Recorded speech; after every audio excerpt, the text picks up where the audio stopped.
My name is Emily Rhodes. I'm 27 years old, and this is how I turned every insult, every eye roll, every time they laughed at my art, into my revenge. Asterisk, I live in a tiny apartment now, just me and my brushes. There's a single framed invitation hanging above my desk, my very first gallery opening. It's printed on thick ivory cardstock with gold embossed letters, the kind of invite you'd expect from someone who made it. And maybe I have, but getting here? That's a whole other story. Asterisk, I still remember the exact moment it all started, the high school art showcase. I was 17, nervous, hopeful, stupidly proud of the piece I'd submitted. It was a raw self-portrait, messy and honest, the first time I ever tried to paint what I felt instead of what I thought people wanted. I stood beside it with trembling hands, watching students pass by, whispering.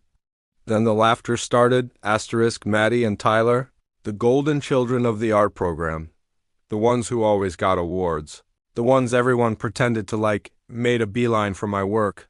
Maddie tilted her head, fake curious. "You trace, right?" she asked, loud enough for the whole class to hear. "That's not real talent," Tyler snorted. A few others joined in, and just like that, my pride curdled into shame. Asterisk, Mr. Carter, our art teacher, didn't step in. He walked up, glanced at my painting, then sighed. "This feels undeveloped," he said, like I hadn't spent weeks pouring myself into it. "Next time, think more critically before submitting." Asterisk, but the worst part wasn't them. It was coming home and showing my parents, hoping they'd say something kind. My dad barely looked up from the TV. My mom skimmed it, then said, "Art? Doesn't pay bills, Emily. You need a real career."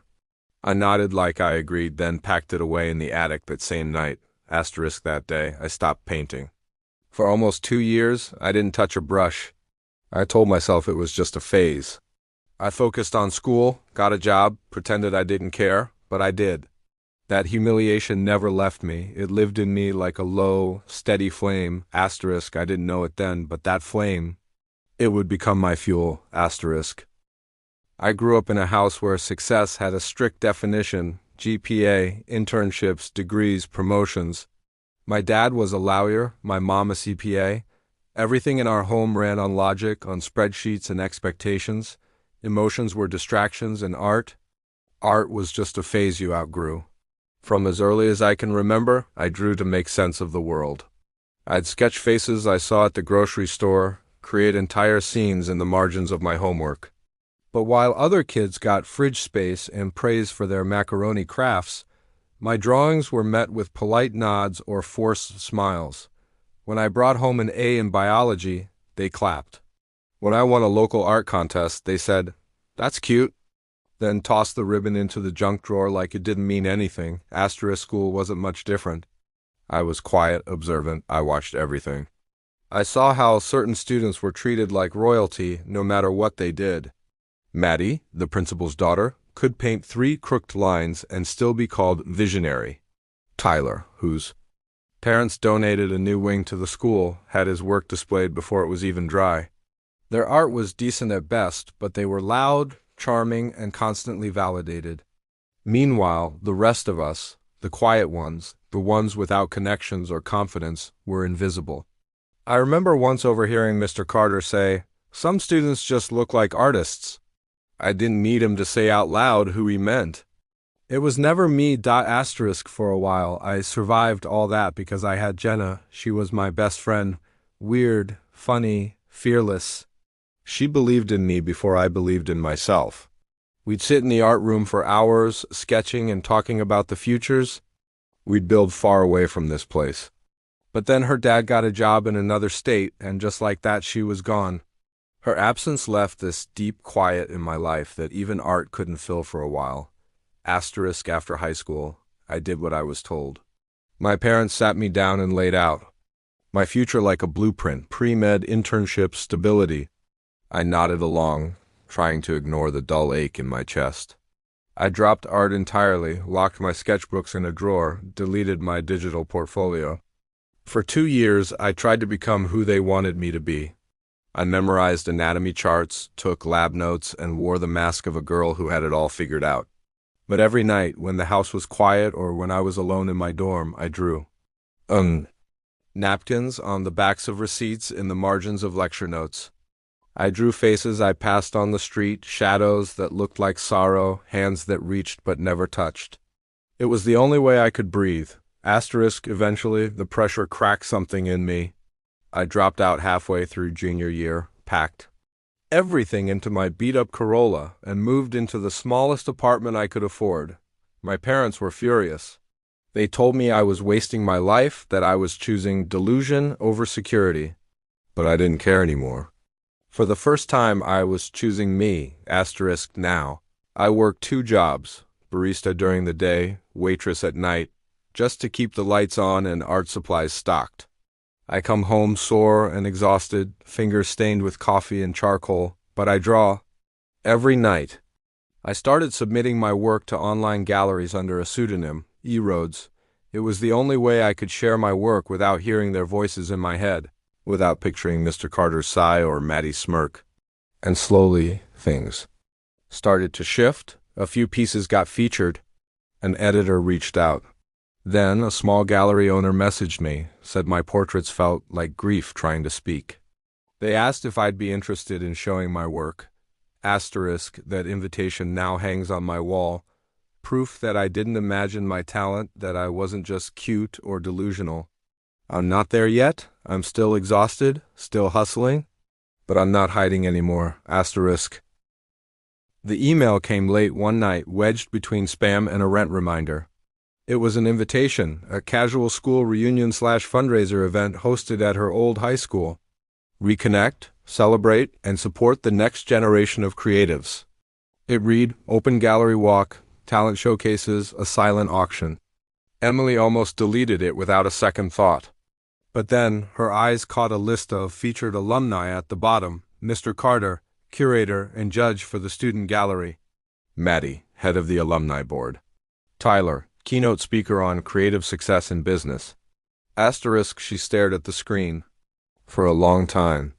Her chest tightened the way it always did when that part of her past resurfaced. High school, the humiliation, the laughter echoing through the halls. For a moment, she hovered over the trash icon again. But then something shifted, her fingers moved. She clicked our SVP, when the day came, Emily stood in front of her closet longer than she expected. She didn't want to look like she was trying too hard, but she also refused to blend in. She chose simplicity, black jeans, a loose cream blouse, boots that made her feel grounded. She wore her hair in a low bun and carried herself like someone who knew exactly who she was, even if she still sometimes doubted it. The school looked almost the same. Brighter walls, a few new banners, but the same 2 clean hallways and forced smiles. The gym had been converted into an open gallery space, filled with student work and alumni displays. She stepped inside and almost immediately heard it. You. Still drawing, Em? Or did you grow out of it? She turned. Tyler, still smug, still perfectly groomed, still wearing success like a costume. He stood in front of a series of digital collages, bold, flashy, soulless. Emily leaned closer and spotted something small in the corner of each piece. Designed by Arlevin, an assistant signature. Tyler followed her gaze and gave a lazy smile. You know how it is, he said, tapping the side of his nose. Delegation is key in creative industries. Across the room, Maddie was holding court near a series of abstract clay sculptures that looked eerily similar to famous works Emily had studied years ago, just watered down and conveniently repackaged.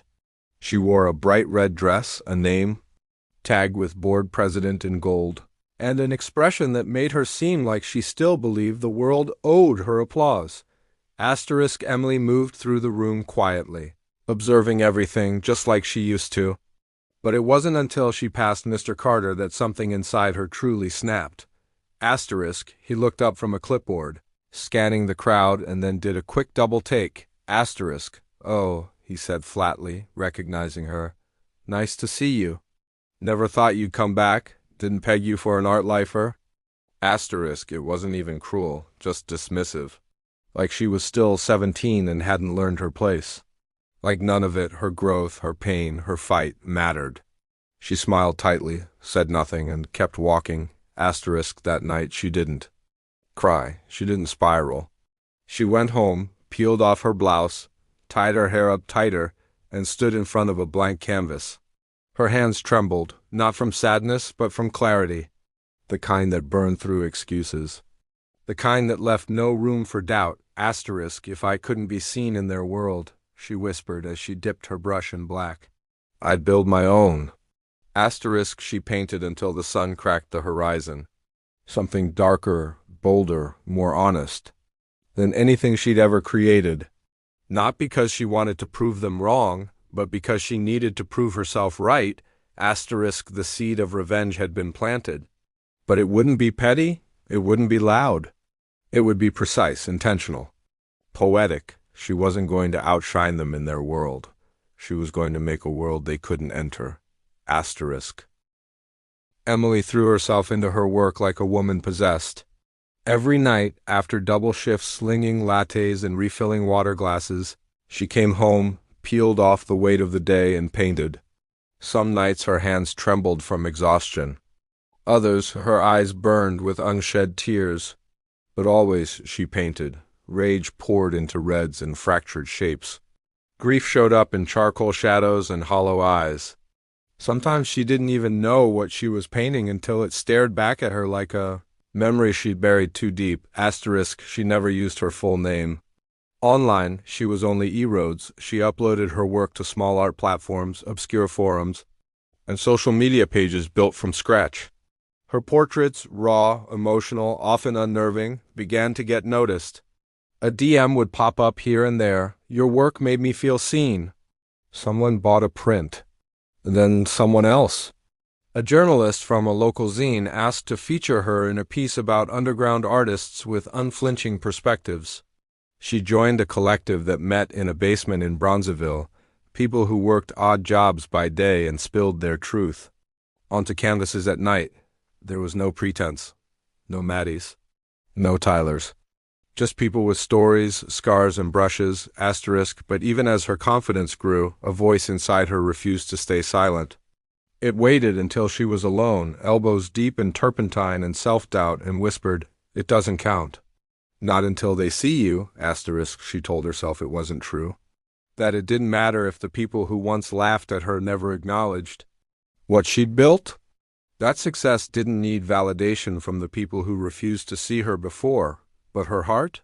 Her heart still remembered that hallway, that laugh, that cold dismissal from Mr. Carter, her parents' silence. Asterisk then came. The email, a curated group show in a real gallery in Chicago, white walls, spotlights, press coverage. The theme was emerging voices from the shadows. Emily submitted her work under E-Roads without much hope. A week later, she opened her inbox and saw it. Congratulations, you've been selected. Asterisk. She reread the message 5 times, heart, pounding like she was 17 again, holding her first brush. This was it. This wasn't a school hallway or a pity feature. This was legit. This was a gallery that mattered. But even then, reality came knocking. Her parents had been calling more often lately. She never picked up. Their voicemails were always the same, her mother's clipped voice telling her she was wasting her potential. Her father sighing, You were smart once, Emily. What happened? They didn't ask how she was. They didn't ask what she was working on. They asked why she hadn't reapplied to medical school. Why she was still waiting tables. Why she couldn't just come home and start fresh. Asterisk, she stopped replying altogether. Let the silence answer for her. Asterisk, then, one night, she was working on a new piece, a large canvas, all raw tones and open wounds, when she heard a familiar voice drift through her apartment speaker. Her roommate was listening to a podcast, something about creative entrepreneurship. And there he was, Tyler, polished, smug, unbothered. Asterisk, I've always been drawn to helping underrepresented artists, he said smoothly. I started early, even back in high school. I was mentoring students who just needed the right push. Emily froze, brush mid-stroke. Her ears rang. Asterisk, she laughed. A dry, shocked sound, and then stood up, heart thudding. Mentor, he was the one who'd humiliated her in front of half the art class, who mocked her every chance he got, who paid someone else to make his work and called it leadership. Asterisk something inside her snapped, not in anger, but in clarity. Asterisk she wasn't just going to show her work at this gallery. She was going to own it. No more pseudonyms.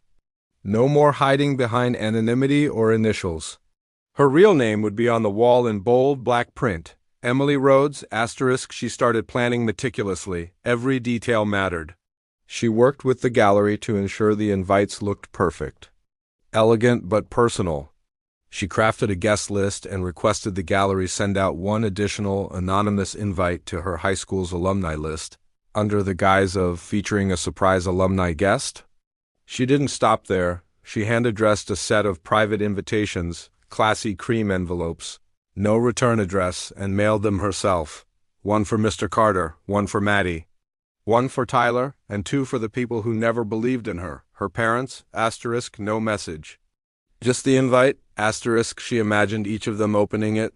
Imagine Maddie wondering who the featured artist could be. Imagine Mr. Carter debating whether to show up out of habit or curiosity. Imagined her father reading the gallery's name and shaking his head in disbelief. Asterisk. Emily worked late into every night leading up to the show. Her apartment became a war zone of canvases, frames, paint tubes, and sketches. She didn't sleep much, but she didn't need to, because for the first time in years, every stroke of her brush felt like truth and power. She wasn't seeking their applause. She was building the stage they'd have to sit in front of, asterisk, and when they looked up at her name under those lights. When they stood in a room full of people praising the girl they once laughed at, she wanted them to feel it. Not just her talent, her presence, asterisk, because this time, she wasn't walking into their world hoping to be seen, asterisk. She was inviting them into hers. The night of the opening, Emily stood outside the gallery's glass doors, her breath catching in her throat. The Chicago air was crisp against her flushed skin, her palms clammy despite the cool breeze. She smoothed her blazer, black, structured, powerful, and stepped inside. The space was still quiet, just the gallery staff moving between final adjustments and soft lighting checks. But the walls? The walls were alive with her. Asterisk her work. Her story, asterisk. Canvas after canvas lined the room, some large and loud, others small and intimate, but every piece was honest. No filters. No masks. One painting depicted a narrow hallway, warped with perspectives, students blurred into laughing smears. In the center, a shadowy girl cradling a bleeding canvas. Another showed a child, faceless, screaming into a void that bent into the shapes of two adults, cold, towering, unhearing. A series of portraits followed, open mouths, closed eyes, hands clenched around invisible throats, asterisk, and in the middle of it all, her name, no pseudonym. No abbreviation, Emily Rhodes. People began to arrive. Soft murmurs filled the air. Glasses clinked. Heels echoed. And with them came the slow tide of whispers, recognition dawning on faces that hadn't seen her in years. She saw them arrive in waves. First, Tyler. He was laughing with someone when he stopped short in front of one particular painting. A man, seated in a throne made of dollar bills, his face eerily familiar, smooth smile, hollow eyes, strings pulling marionettes beneath him. He stared at it, silent, the corners of his mouth twitching, unsure if he should laugh, be flattered, or feel exposed. Asterisk. Then Maddie arrived, in heels too high and a dress too bright. She breezed in like she owned the room, until she realized she didn't. She paused in front of a sculpture Emily had made, fragmented mirrors arranged into the shape of a crown. The plaque read, "Reflections of the popular girl who never looked inward." Maddie's eyes narrowed. She laughed a little too loud, but she didn't move. And then Mr. Carter, he moved slowly through the room, hands clasped behind his back, like he was walking a tightrope. He stopped in front of one canvas and stared for a long time. It was bold, chaotic, a figure handing a burning canvas to a child who held it with bare hands, her face contorted in pain and confusion. Flames curled upward, consuming the frame's edge. Asterisk. Emily approached quietly, heart pounding. Mr. Carter turned toward her, eyes unreadable. "You painted all this?" he asked finally, voice lower than she remembered. Asterisk, I did, she said. Under my name, asterisk, he looked back at the canvas. They're powerful. Asterisk, a long pause. Then she tilted her head slightly. Asterisk, do you remember what you told me? She asked. The night of the high school showcase? He didn't speak. She didn't need him to. Asterisk, you said I'd never make it as an artist. Asterisk, his lips parted slightly. But she was already walking away, toward the small crowd gathering near another piece. Their phones out, asking for a photo. Someone held out a small gallery program and a pen. Asterisk, can you sign this? Your piece made me cry. Emily smiled, took the pen, and signed. Emily Rhodes. The evening swelled around her, warmth, light, attention. But not the performative kind. These people weren't here because they were told to be. They were moved by her pain, her honesty. Her vision, then, near the entrance, movement caught her eye. Her parents, asterisk, late, of course. Her father looked stiff in his blazer, and her mother clutched her purse like it might protect her from what she was seeing. They moved through the space slowly, pausing in front of different pieces, their expressions shifting from confusion to realization to something like awe. Asterisk, eventually. They found her. Her mother reached her first, blinking rapidly. These are yours? She asked, voice thin with disbelief. Emily stood tall. Yes, all of them. Asterisk, her father joined her mother's side. Glancing at a piece with clenched fists painted in charcoal, arms raised from a sea of doubt. This is your real job? He asked, not unkindly, but still clinging to the old framework. The old definition of worth. Emily didn't flinch. No, she said, steady. This is my real life. Asterisk, they didn't have a response. Not really. They looked around again, then back at her, like they were seeing her for the first time. Like the image they had in their minds, the girl who couldn't finish pre-med, who served coffee and took tips, had shattered. And in its place stood a woman they didn't understand, asterisk, and maybe never would, but Emily didn't need them to. Not anymore, asterisk, she turned back to the crowd, where someone was pointing to another of her pieces, their eyes wet. Her work had spoken. Louder than anything she could have said. This wasn't just revenge. This was reclamation, asterisk, and the most beautiful part, they all had front row seats. After the show, everything changed. Asterisk, Emily woke up the next morning to hundreds of notifications, shares, reposts, comments from strangers calling her work raw, gut-wrenching, unforgettable. Someone had filmed a clip of her piece, The Hallway, and posted it on TikTok with the caption, "This artist turned her trauma into a masterpiece." It went viral overnight. Asterisk, major galleries started reaching out. Online publications asked for interviews. Art critics called her a voice of the new generation.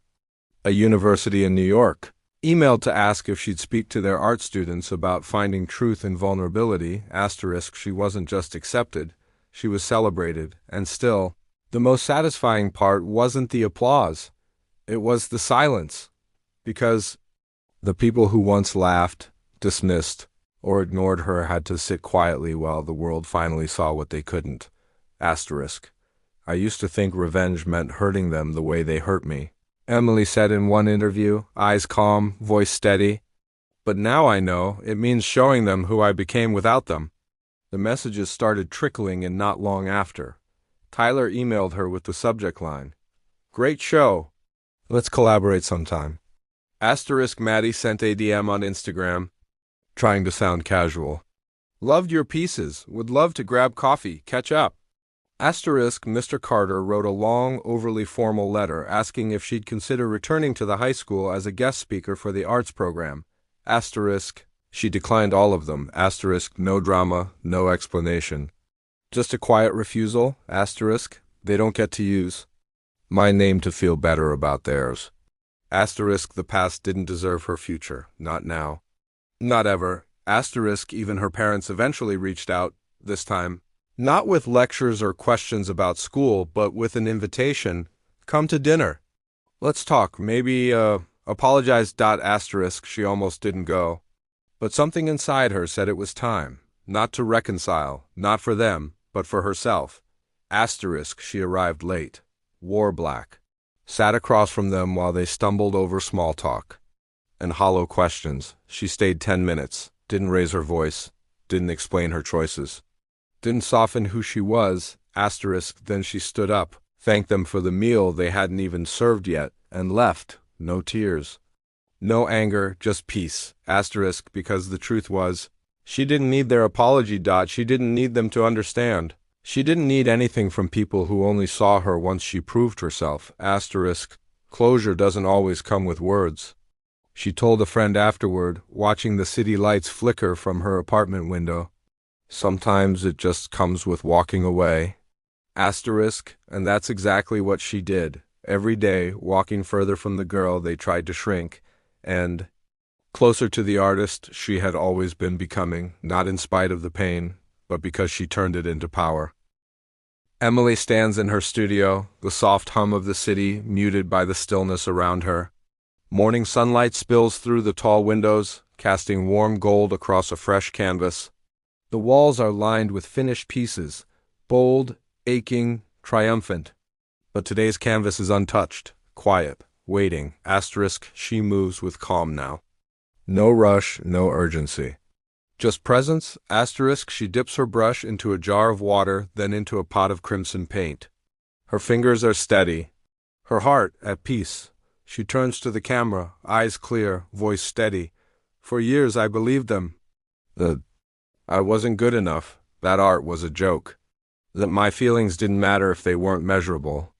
I let their voices live inside me, louder than my own.